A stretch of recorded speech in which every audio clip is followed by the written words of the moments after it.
al-mukhlisul ladzi yaktumu hasanatihi kama yaktumu sayyi'atihi. Di antara ciri orang yang ikhlas itu orang yang berusaha menyembunyikan kebaikannya sebagaimana dia sangat berusaha menjaga dosa dan maksiatnya agar tidak diketahui oleh orang lain.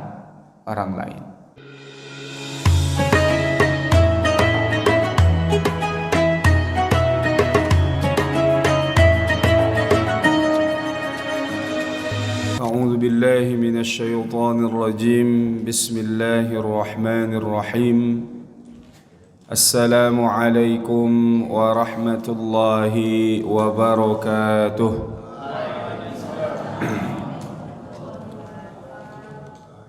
Apa kabar Bapak Ibu semua, sehat? Cuaca sejuk Ustaz. Alhamdulillah, mudah-mudahan asap segera berlalu ya. Alhamdulillahi rabbil alamin wa bihi nasta'inu ala umurid dunya waddin. Wassalatu wassalamu ala asyrafil anbiya'i wal mursalin sayyidina Muhammadin wa ala alihi wa ashabihi wa man tabi'ahum bi ihsanin ila yaumiddin. Amma ba'du. Rabbi shrah li sadri wa yassir li amri wahlul 'uqdatam min lisani yafqahu qawli. Allahumma inna nas'aluka 'ilman nafi'a wa 'amalan mutaqabbala wa rizqan wasi'an halalan thayyiban. Allahumma aghnina bil ilmi wa zayyinna bil hilmi wa akrimna bit taqwa wa jammilna bil afiyah. Allahumma zidna ilman warzuqna fahman.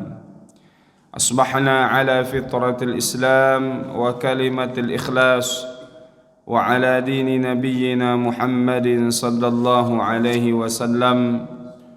Subhanaka la ilma lana illa ma 'allamtana innaka antal alimul hakim. Radina billahi rabba wa bil islami dina wa bi Muhammadin nabiyyan wa rasula. Ma'asyiral muslimin, Bapak dan Ibu sidang jamaah salat fardu subuh yang dirahmati Allah Subhanahu wa taala. Yang kami hormati para orang tua kami, cerdik pandai, tokoh masyarakat, pengurus masjid kita, imam masjid dan seluruh jamaah yang hadir, yang mudah-mudahan senantiasa istiqamah beribadah di jalan Allah Subhanahu wa taala. Amin ya rabbal alamin.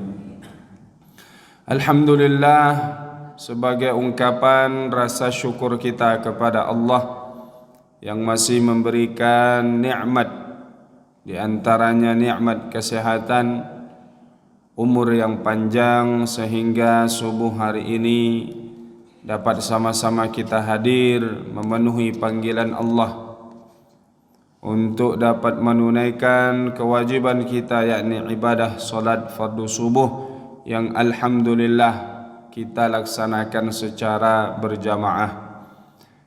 Orang yang menjaga salat subuhnya, senantiasa bangun di pagi harinya, maka insyaallah waktu yang dilewatinya adalah waktu yang diberkahi oleh Allah Subhanahu wa taala.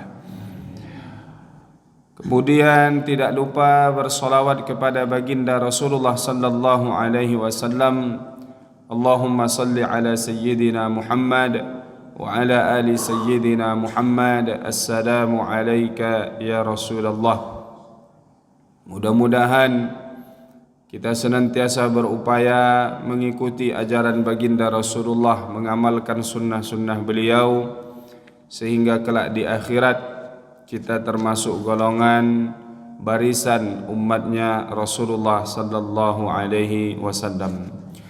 Bapak Ibu yang dirahmati Allah Subhanahu wa taala, subuh hari ini kita mengkaji satu kitab diberi judul Tanbihul Ghafilin. Apa artinya, Bu? Tanbihul Ghafilin.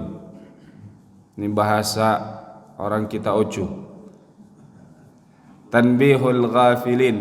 Ya, tanbih artinya peringatan. Al-ghafil orang yang lalai. Jadi tanbihul ghafilin peringatan bagi orang-orang yang lalai. Berarti kami Ustaz anggap orang lalai ya? Bukan demikian, tapi maknanya tentu kita ingin senantiasa berhati-hati. Jangan sampai kita lalai dari tujuan dan hakikat kita diciptakan oleh Allah Subhanahu wa taala.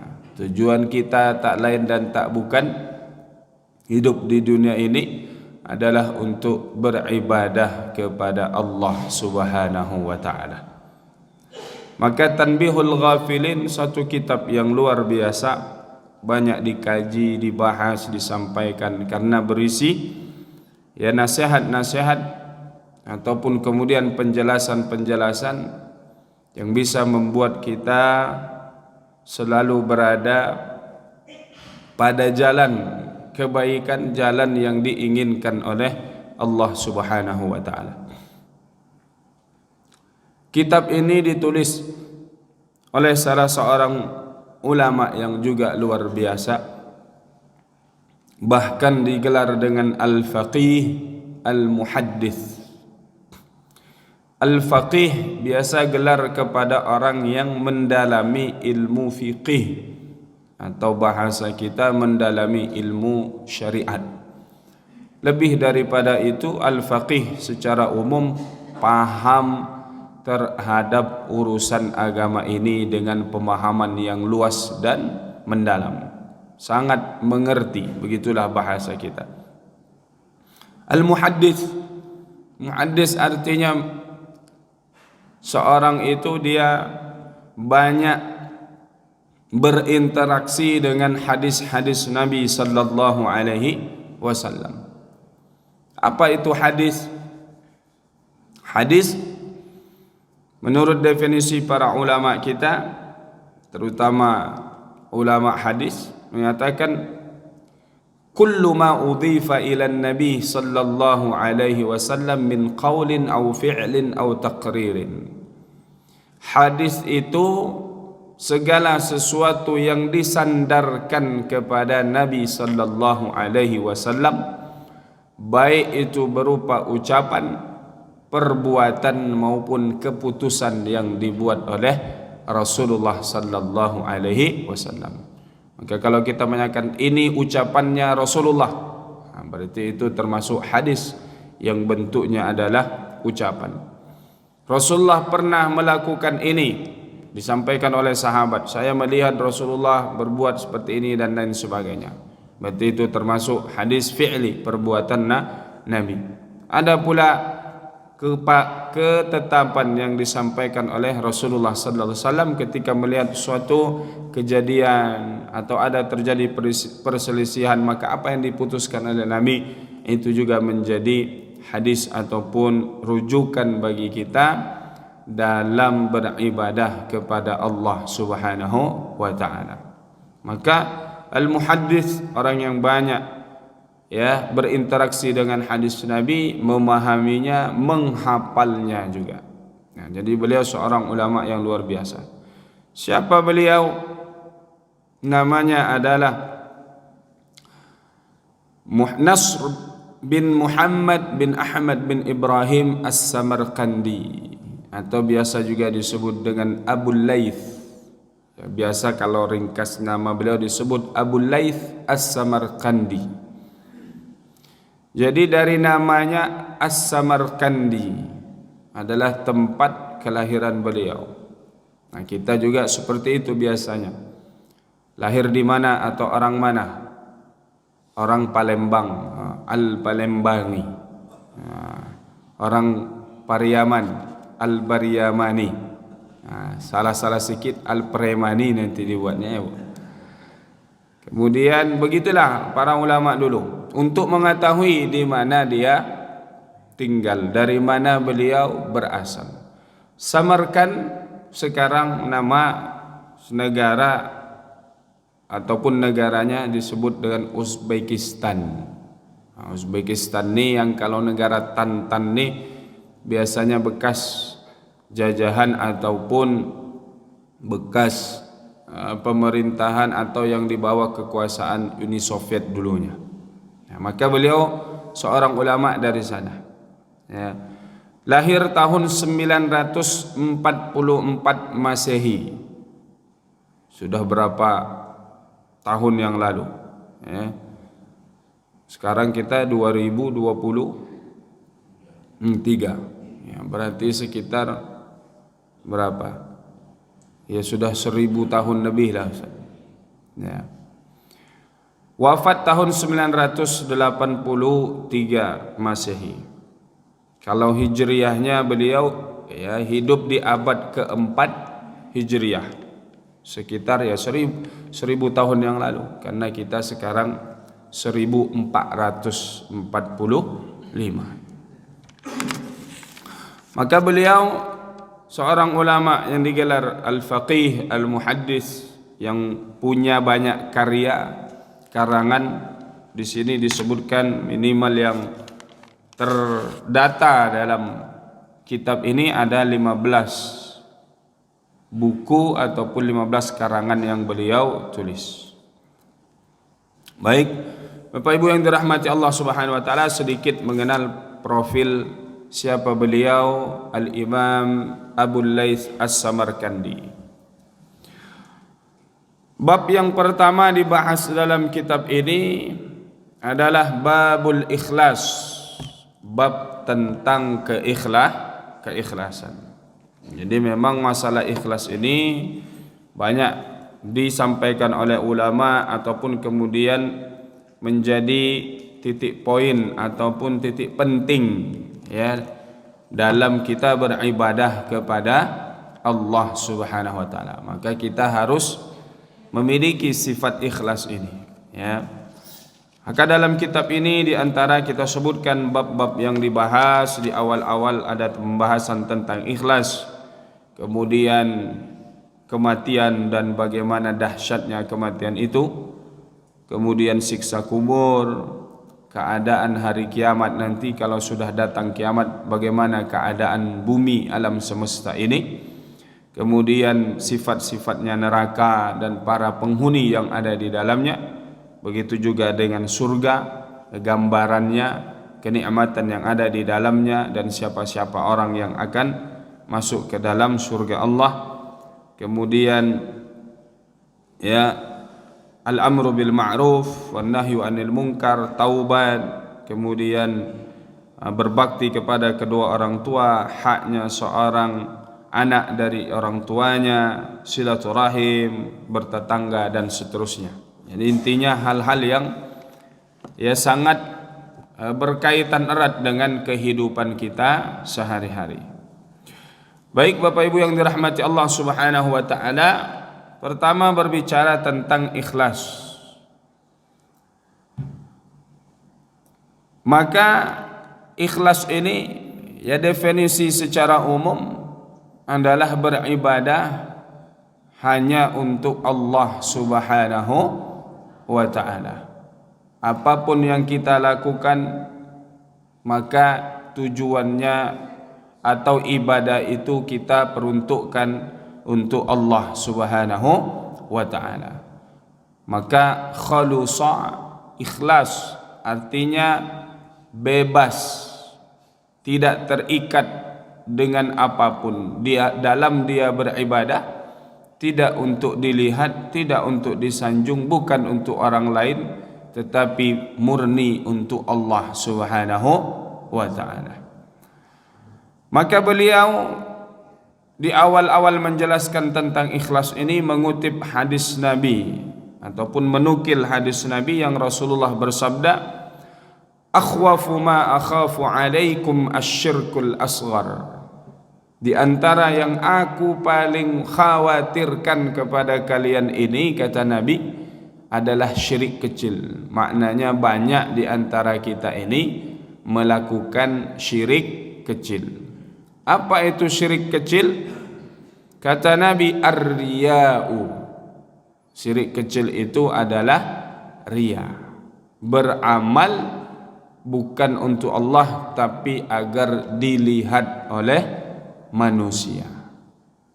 Maka itu termasuk syirik kecil. Kenapa syirik kecil? Syirik itu artinya menyekutukan Allah. Nah, kenapa dia kecil? Ya karena hanya dalam amalnya itu, tapi dalam hakikatnya ibadahnya tetap kepada Allah.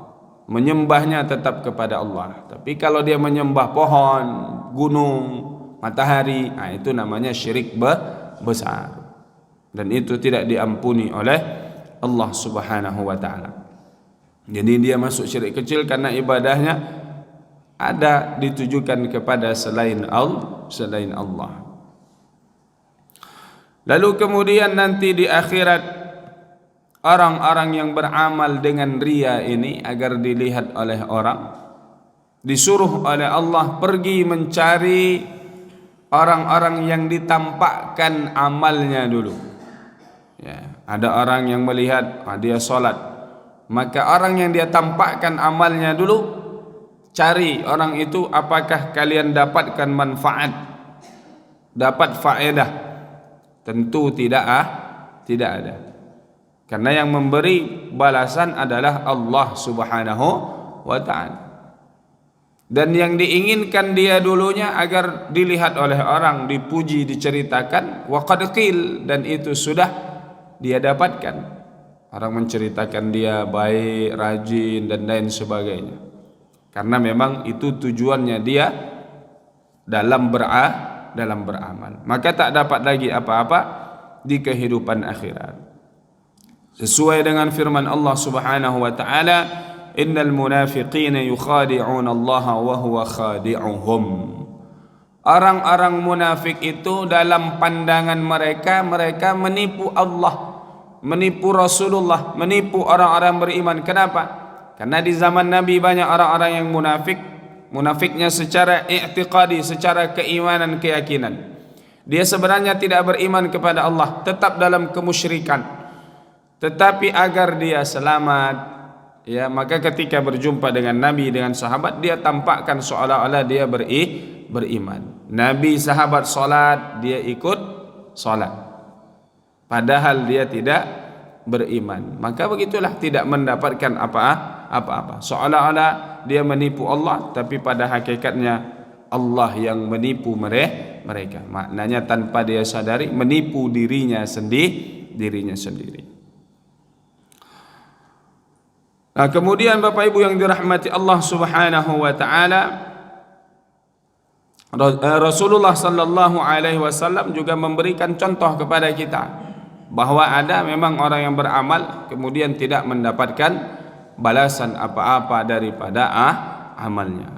Ini hadis populer kalau masuk bulan suci Ramadan, sering kita dengar disampaikan guru-guru kita, para muballigh, para penceramah, bahwa ada orang yang berpuasa tapi tidak mendapatkan apa-apa dari puasanya kecuali lapar dan haus saja. Ada orang yang salat malam, tarawih, penat, letih, tak dapat apa-apa kecuali ya capek aja dia dalam beribadah. Maka tentu kita tidak ingin seperti itu.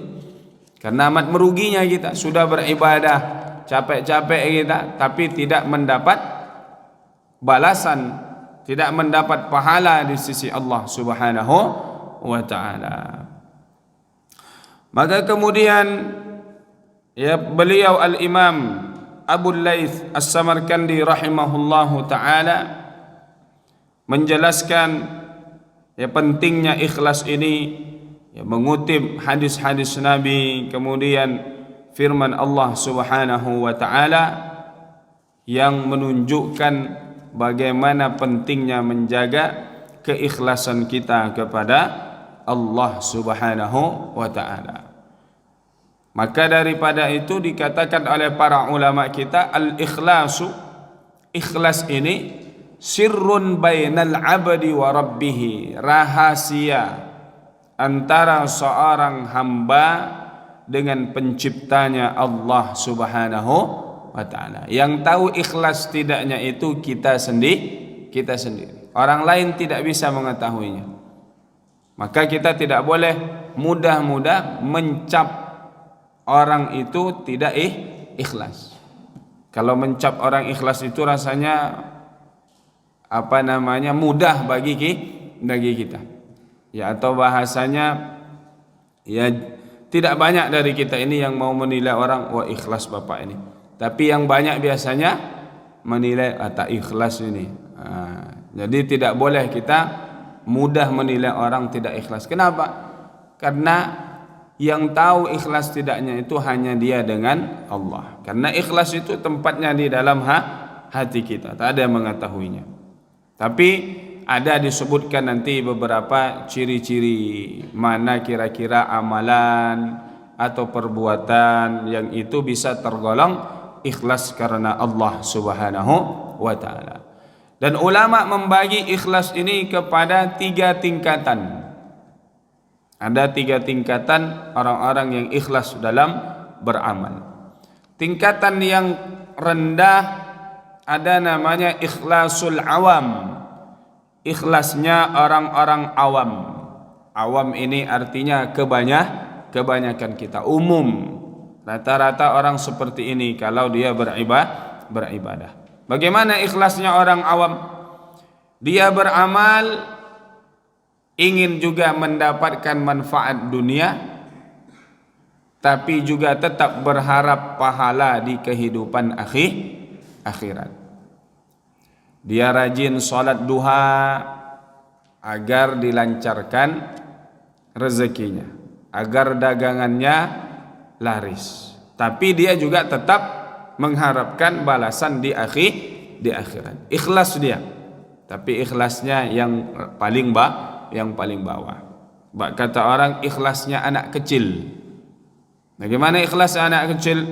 Kalau diiming-imingi hadiah, nah maka dia akan semangat. Nah, bulan Ramadan nanti kalau puasanya full 30 hari, tidak ada yang batal. Nanti di hari raya dapat sepeda. Nah, maka dia semangat. Sudah tengah hari dia lemas. Nah, buka aja nak, nampak tak kuat sampai sore, tak mau. Nah, pokoknya dia mau full puasanya. Jadi ingin langsung nampak manfaatnya di dunia. Nah, maka tidak banyak kemudian kita yang naik tingkat keikhlasannya ke level yang berikutnya. Level berikutnya bagaimana? Dia beribadah hanya mengharapkan akhirat saja, tidak mengharapkan apa-apa di kehidupan dunia. Maka banyak disebutkan fadail a'mal, fadilah dalam beramal misalnya. Bahwasanya Rasulullah menyampaikan, kalaulah kita tahu apa yang ada di shaf pertama dalam salat ini, maka kita berusaha untuk mengejarnya, mendapatkan tempat di shaf pertama itu. Karena kata Nabi, walaupun dia harus mendatanginya dalam keadaan merangkak, dalam keadaan bersusah payah. Tapi bagi orang yang ingin juga mendapatkan balasan dunia, ingin nampak nyata balasan tersebut. Tapi kalau tak nampak, ya maka agak kurang motivasinya dalam beribadah.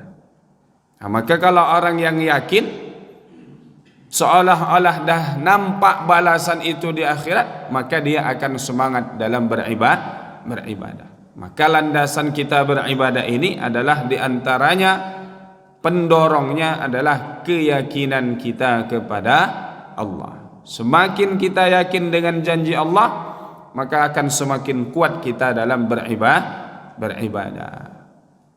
Jadi tidak banyak orang yang berusaha.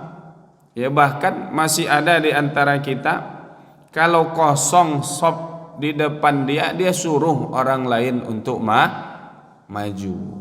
Nah, ini tidak boleh. Mendahulukan orang lain dalam ibadah itu dilarang atau makruh hukumnya. Kalau dalam hal seperti itu kita yang harus mengambilnya. Tapi kalau antri pembagian sembako, Tak apa dianjurkan mendahulukan yang lain. Tapi ini kadang terbalik. Kalau dalam saf ini majulah Pak. Tidak, kita yang harus maju. Mengambil kesempatan itu. Tiba nanti giliran sembako, barulah dulu suruh orang lain. Atau maknanya dalam urusan-urusan duniawi yang mendahulukan orang lain itu lebih dianjurkan. Tapi begitu pengurus masjid misalnya meletakkan kupon di sop pertama, ada kupon sembako, berebut orang datang ingin berdiri di sop pertama. Ya begitulah perumpamaannya kira-kira. Ada level ikhlas orang yang lebih tinggi lagi, khawasul khawas namanya. Levelnya orang yang khusus, lebih khusus lagi. Kalau yang kedua tadi orang khusus, maknanya ya namanya khusus ini berarti jumlahnya nominalnya terbatas, tidak banyak. Dari yang umum tadi ada yang khusus, dari yang khusus tadi ada yang lebih khusus lagi. Orang yang beribadah tidak lagi mengharapkan balasan akhirat. Dia beribadahnya yang penting pokoknya saya ini beribadah karena perintah Allah, saya menunaikan ini. Hanya mengharapkan ridhonya Allah Subhanahu wa taala, tidak berharap surga, tidak juga takut kepada neraka. Maka dalam suatu riwayat disebutkan ada orang yang saleh luar biasa, ya taat dia beribadah kepada Allah Subhanahu wa taala, maka kemudian diutus kepadanya itu malaikat Allah. Kemudian malaikat ini menyampaikan kepadanya bahwasannya dia tidak tahu kalau itu malaikat Allah. Disampaikan kepadanya bahwasannya engkau ini sekarang taat beribadah, tetapi di Lauhul Mahfuz atau kemudian kamu sudah ditakdirkan oleh Allah untuk masuk neraka. Apa jawaban orang yang taat ini? Mengatakan, itu bukan urusan saya. Masuk surga, masuk neraka itu bukan urusan saya. Itu haknya Allah Subhanahu wa taala. Tugas saya hanya beribadah. Allah suruh salat, saya salat. Allah suruh puasa, saya puasa. Adapun nanti bagaimana keadaan di akhirat itu menjadi urusannya Allah Subhanahu wa taala. Lalu apa kata Allah Subhanahu wa taala kepada malaikatnya? Maka kata Allah Subhanahu wa taala, wahai malaikatku, saksikan aku telah mengampuni dosa-dosa hambaku ini. Maknanya dia akan mendapatkan surganya Allah Subhanahu wa taala. Nah, kita berusaha agar bisa seperti itu dalam beribadah. Tapi kalau tidak mampu, ya minimal kita beribadahnya jangan mengharapkan balasan dunia. Tapi yang kita harapkan adalah balasan akhirat. Karena hanya ingin dunia, bisa jadi nanti kita malas dalam beribadah. Ya, misalnya disebutkan ya salat duha ya bisa menjadi jalan agar dilapangkan rezeki kita, dimudahkan. Ya, kenapa? Ya, karena salat duha itu ibaratnya sama dengan kita berinfak, kita bersedekah dengan seluruh persendian yang ada dalam anggota tubuh kita. Ya, orang sedekah biasanya dimudahkan oleh Allah Subhanahu wa taala. Dia rajin salat duha, tak pernah ditinggal setiap hari. Sudah lama dia dikerjakan. Tapi dia lihat rezekinya begitu-begitu saja. Dagangannya ya sama saja dari sebelum dia membiasakan salat duha. Maka bisa jadi dia nanti meninggalkan salat duha itu. Padahal ada balasannya di akhirat yang disiapkan oleh Allah Subhanahu wa taala. Nah, maka Bapak Ibu yang dirahmati Allah Subhanahu wa taala, ya, pentingnya ikhlas ini menjaganya sampai kemudian disebutkan ada seseorang yang datang ke Madinah Riwayat didapatkan dari Samir al-Asbahi bahwasannya diceritakan kepadanya atau dia bercerita annahu dakhala al-Madinah, dia masuk ke kota Madinah. Fa idza huwa bi rajulin qad ijtama'a alaihi an-nas, ketika dia masuk ke Madinah ada menjumpai seseorang yang dikerumuni oleh banyak orang. Maka dia bertanya, siapa yang dikerumuni oleh banyak orang ini? Maka dijawablah oleh seseorang mengatakan Abu Hurairah. Yang dikerumuni orang itu adalah Abu Hurairah. Siapa Abu Hurairah? Sahabat Nabi Abdurrahman bin Sakhar nama aslinya. Dikerumuni oleh banyak orang karena menyampaikan hadis-hadis Nabi sallallahu alaihi wasallam. Karena beliau ini termasuk sahabat yang banyak meriwayatkan hadis dari Nabi sallallahu alaihi wasallam. Setelah Abu Hurairah selesai dan orang-orang pun bubar daripada mendengarkan hadis Nabi tersebut, maka orang yang datang tadi ini mendekat kepada Abu Hurairah, ingin dibacakan, disampaikan kepadanya hadis Nabi sallallahu alaihi wasallam. Apa kata orang ini? Hadithni hadithan sami'tahu min Rasulillah wa hafiztahu. Haddatsaka bihi wa 'allamtahu. Ya. Kemudian katanya, saya ingin mendengar engkau wahai Abu Hurairah menyampaikan kepadaku satu hadis yang kau dengar dari Nabi sallallahu alaihi wasallam. Kemudian sudah engkau amalkan dalam kehidupanmu. Faqala Abu Hurairah, maka kata Abu Hurairah, uq'ud, duduk, aku akan menyampaikan kepadamu satu hadis. Yang hadis ini aku dengar dari Rasulullah, dan pada saat itu tidak ada orang yang hadir kecuali hanya aku dengan Nabi sallallahu alaihi wasallam. Maknanya pada waktu itu dia hanya berdua dengan Rasulullah sallallahu alaihi wasallam.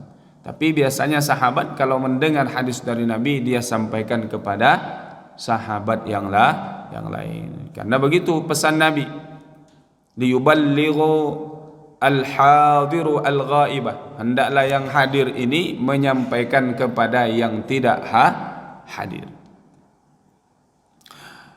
Lalu kemudian ketika Abu Hurairah ingin menyampaikan hadis itu, tiba-tiba beliau kemudian pingsan. Bangun dari pingsannya, sadar, ingin menyampaikan hadis itu, pingsan untuk kedua, bahkan sampai ketiga kalinya. Maknanya apa yang ingin disampaikan ini perkara yang dahsyat, luar biasa.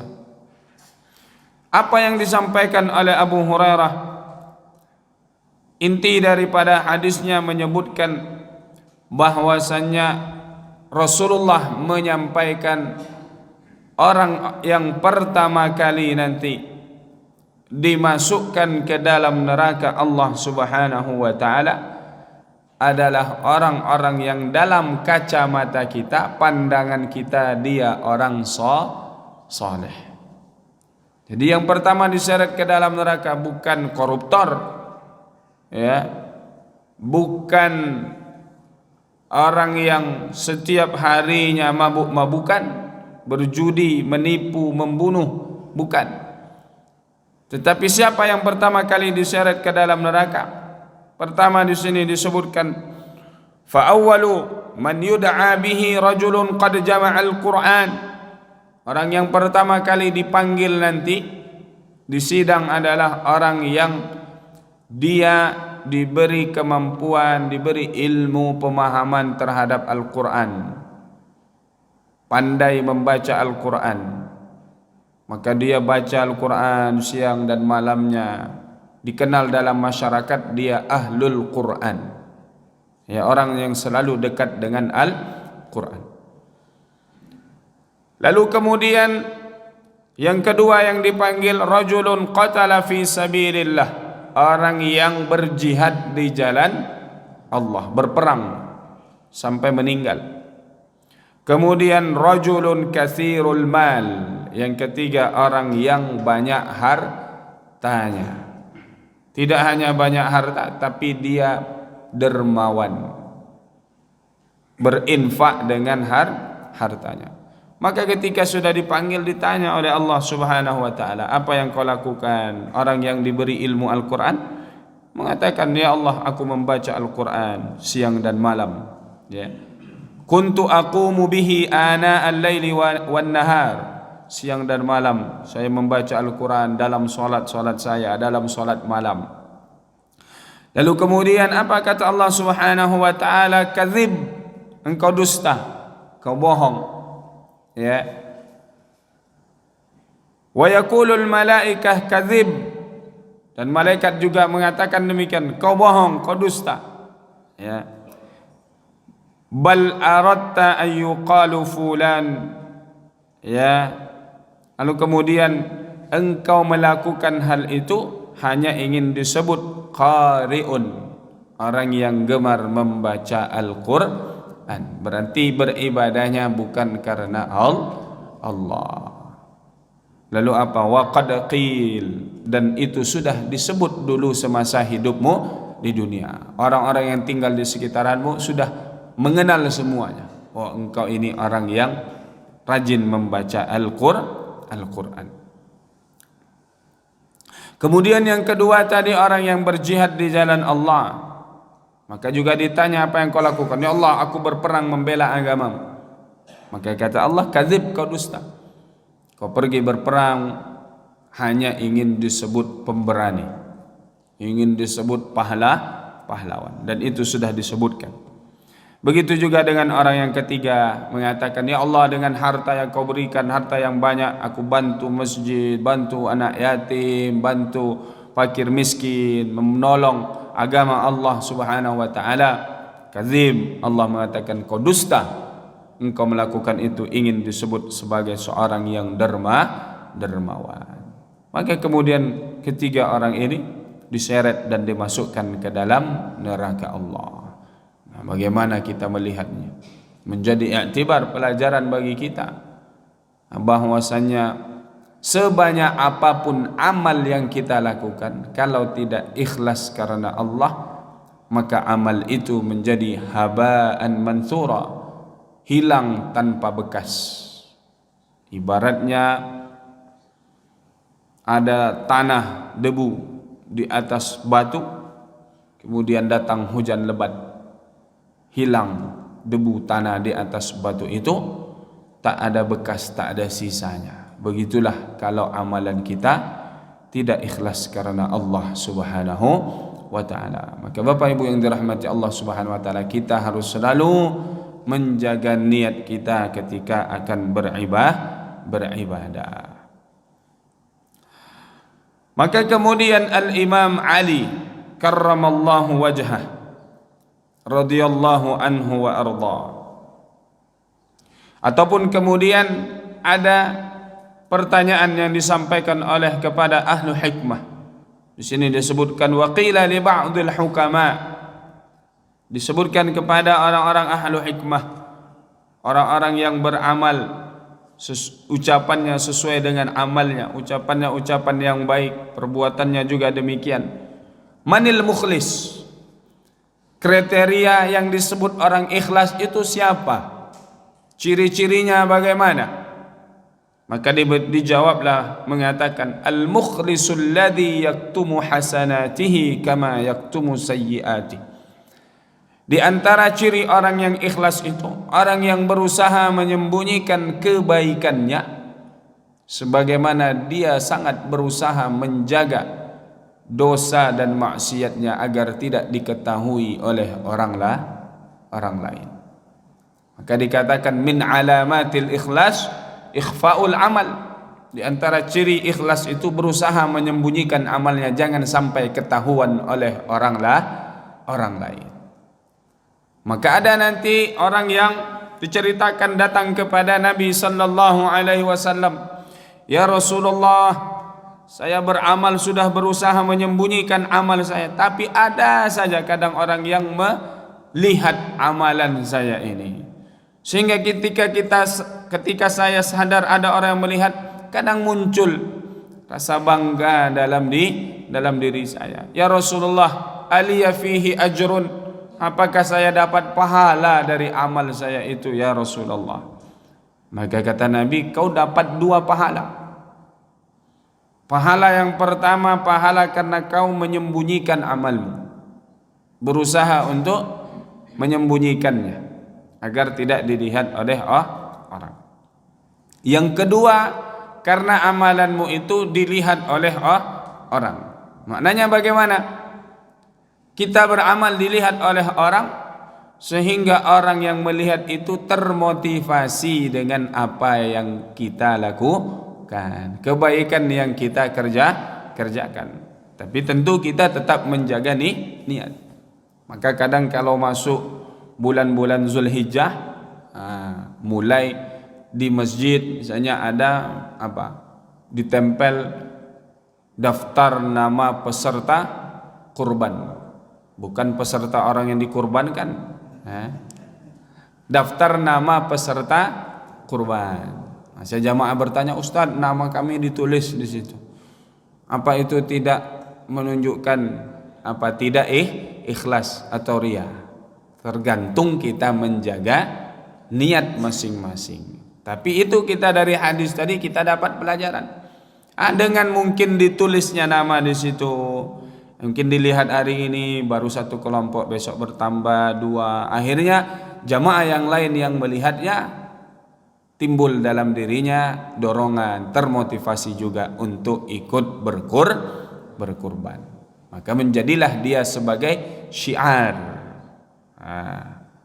Maka tidak mengapa, sesuai dengan yang tadi disebutkan. Kalau kita misalnya beramal dilihat oleh orang lain, kemudian orang itu mengikutinya, maka kita dapat pahala. Orang itu beramal, pahala dia dapat, dan pahala berapa yang dia dapat juga mengalir kepada kita. Nah, karena kata Nabi, siapa yang memulai melakukan suatu kebaikan diikuti oleh orang lain, maka dia dapat pahala seperti orang yang mengikutinya itu. Maka itu diantara ciri orang-orang yang ikhlas, yang berusaha menyembunyikan amalnya. Maka dulu sering kita mendengar cerita dari orang-orang saleh terdahulu, banyak yang menyembunyikan amalnya, tidak diketahui kecuali setelah dia meninggal dunia. Ada disebutkan satu kampung, orang miskin di kampung itu setiap pagi harinya selalu menemukan gandum di depan rumahnya untuk dimasak, untuk dimakan. Tapi tidak ada orang yang tahu ini siapa yang mengantar gandum tiap malam. Tentu di zaman dulu tidak seramai zaman sekarang. Kalau zaman sekarang mudah saya, kalau sebagaimanapun dia sembunyi, ada CCTV, Ustaz. Orang dulu tidak seramai seperti sekarang. Jadi masih bisa dia bersembunyi-sembunyi setiap malam mengantarkan gandum ke rumah-rumah orang miskin. Bagaimana kemudian apa yang terjadi? Ada orang yang meninggal di kampung itu. Lalu orang miskin besoknya tidak lagi mendapati gandum di depan rumahnya. Nah, bagaimana mengetahui kalau orang yang meninggal itu, Ustaz, yang mengantarkan gandum? Ternyata ada yang menyebutkan bahwa ketika dimandikan jenazahnya itu, ada ditemukan di bagian pundaknya, bahunya itu kulitnya menghitam, mengeras, karena dia pakai memikul gandum setiap malamnya. Kan biasa gitu, kita kalau misalnya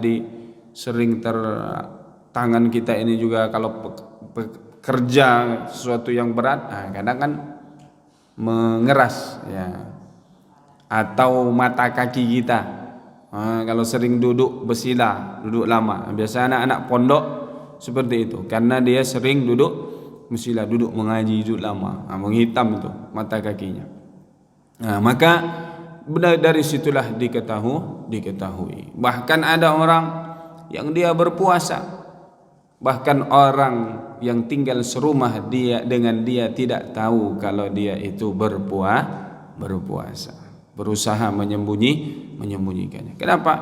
Karena katanya ketika waktu makan dia ambil makanannya itu, tetapi dia berikan kepada fakir miskin orang lain. Jadi dikira dia berpuasa, ternyata tidak puasa. Banyak kisah-kisah bagaimana orang-orang yang punya ibadah luar biasa di sisi Allah Subhanahu wa taala. Ma ghayatul ikhlas? Apa puncak daripada keikhlasan itu? Ya, dikatakan alla yuhibbu mahmadatan nas, dia tidak senang dipuji oleh orang. Maka ada seorang ulama di negeri Mesir, nama beliau Syekh Mutawalli Sya'rawi.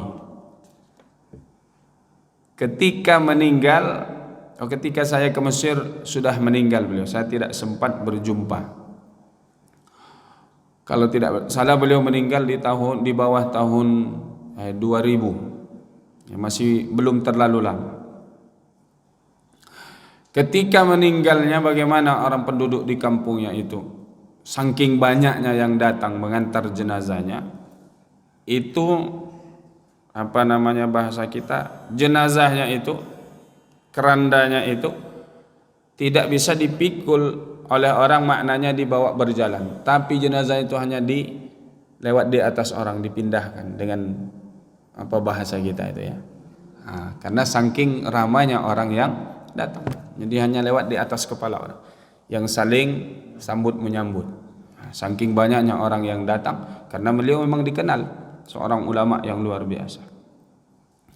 Pernah diceritakan oleh anaknya ketika pulang dari pengajian, karena beliau kalau buat pengajian ramai yang datang untuk mendengar. Nah, ketika pulang dari pengajian itu, kata anaknya, mampir ya ke bahasa kita SPBU ya. Kemudian kata Syekh Mutawalli Sya'rawi kepada anaknya, mampir karena dia ingin buang air. Kemudian anaknya menunggu agak lama, kok enggak datang-datang, khawatir dia ini. Jadi disusulnya. Masuk dia ke toilet itu, dicari mana kira-kira ayahnya atau Syekh Mutawalli Sya'rawi. Itu dicari, dia mendengar ada orang yang bergumam, sedang mencela dirinya sendiri. Sambil terdengar suara bros lantai itu ya. Seperti orang sedang membersihkan kotoran yang ada di lantai di kloset itu. Dan orang itu sambil mencaci dirinya, kamu ini siapa? Kamu ini orang hina ini dan sebagainya. Ternyata dibuka, ternyata iya betul, itu adalah ayahnya yang dia cari, Syekh Mutawalli Sya'rawi. Kemudian ketika ditanya kenapa buat seperti itu, karena kata beliau, menghilangkan sifat ujub, bangga pada dirinya. Karena apa? Karena dia pulang dari pengajian yang hadir itu banyak orang yang ramai mendengarkan kajiannya. Jadi dia ingin menyadarkan dirinya, mengikis sifat ujub, bangga pada dirinya tersebut. Begitulah cara ulama-ulama kita bagaimana menjaga kebersihan dan kebeningan hati mereka, menjauhkan dari sifat-sifat riya, sifat-sifat ujub. Maka Al-Imam Ali karramallahu wajhah juga pernah menyampaikan di antara ciri-ciri orang yang riya dalam beramalnya. Siapa mereka? Yang pertama, yaqsulu idza kana wahdah. Kalau dia sendiri malas beribadah. Tapi kalau dilihat oleh orang, rajin dia beribadah, semangat. Kemudian kalau dipuji, bertambah amalnya. Kalau dicela, berkurang amalnya. Maka ini ciri-ciri orang yang riya dalam pandangan Al-Imam Ali radhiyallahu anhu wa arda. Kemudian disebutkan oleh Ibrahim Az-Zahid ataupun kemudian Syaqir bin Ibrahim Az-Zahid bahwa beliau mengatakan husnul amali thalathatu asya. Amalan itu menjadi baik dikarenakan tiga hal. Yang pertama, ayyara annal amala minallah.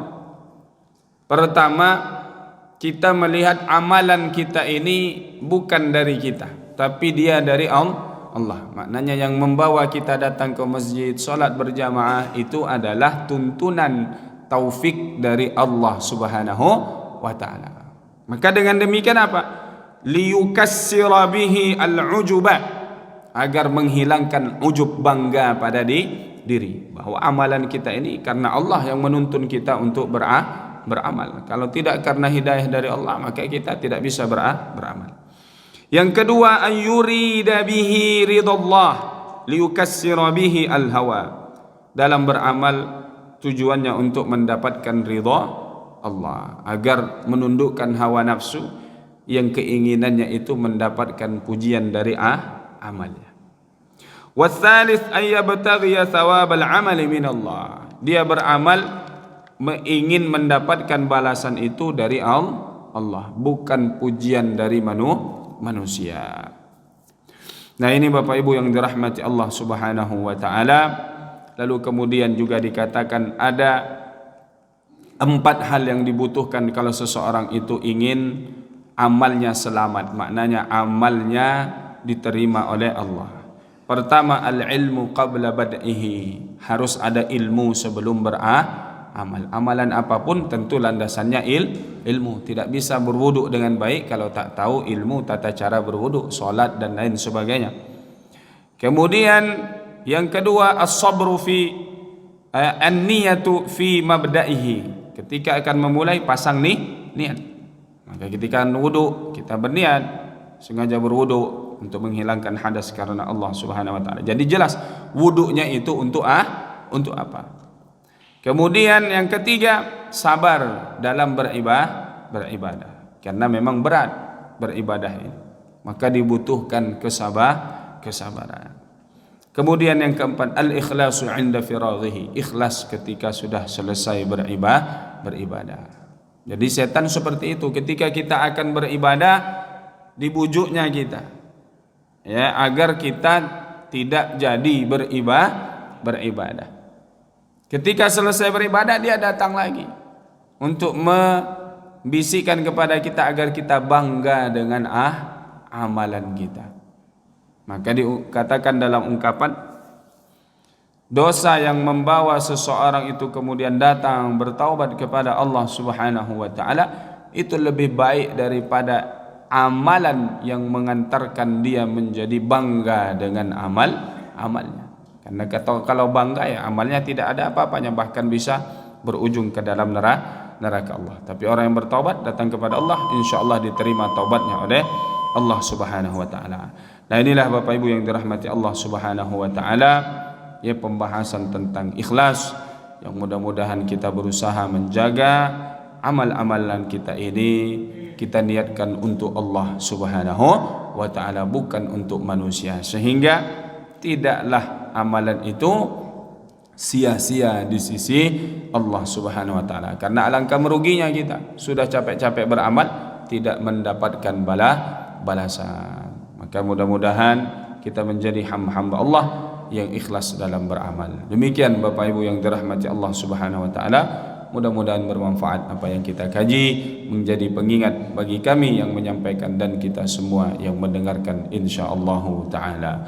Allahumma ja'alna minal ladzina yastami'una al-qawla fayattabi'una ahsanah. Ya Allah, jadikan kami orang-orang yang mendengarkan nasihat yang baik dan mengikutinya dengan amal terbaik pula. Allahumma ja'al jami'a a'malina khalisan liwajhikal karim. Ya Allah, jadikanlah seluruh amal kami, ibadah kami ikhlas hanya untuk-Mu ya Allah ya Rabbal Alamin. Allahumma rzuqna al-ikhlas fil qawli wal amal. Karunia kami keikhlasan dalam setiap ucapan dan dalam setiap perbuatan dan tingkah laku kami ya akramal akramin. Rabbana atina ma wa'tana ala rusulika wa la tukhzina yawmal qiyamah. Rabbana atina fid dunya hasanah wa fil akhirati hasanah wa qina adzaban nar. Wa sallallahu ala sayidina Muhammad wa ala alihi wa sahbihi ajma'in walhamdulillahi rabbil alamin. Wal 'afwu minkum wassalamu alaikum warahmatullahi wabarakatuh.